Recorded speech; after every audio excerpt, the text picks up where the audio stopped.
We recognize our partners and the contribution they bring to the travel industry. As you know, talagang after the pandemic, lahat kami, we're all on our toes. Kinakailangan lahat kami magtulungan talaga para to bring back the glory of travel.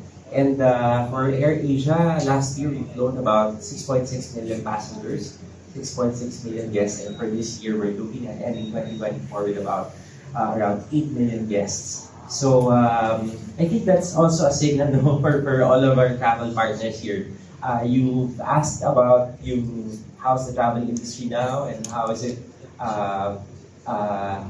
coping or syempre bouncing back after the pandemic. I think that's a very good signal, and we keep on stimulating the market by way of partnering with or being part of Mega Travel Expo, doing our double-digit promos. Yun talaga yung namin eh. It's to allow everyone to fly and make sure na safe sila. You've asked also about MPOC. Sa amin naman, sa AirAsia, what we tell our guests is to really stay vigilant kasi importante rin naman talaga that after COVID, kung ano man yung dumating sa atin, perhaps yung health concern, by this time, dapat mas mataas na yung level of awareness natin. At the same time, we protect ourselves.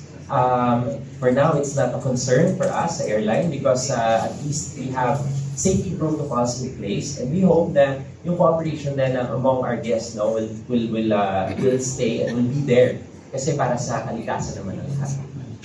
Okay po.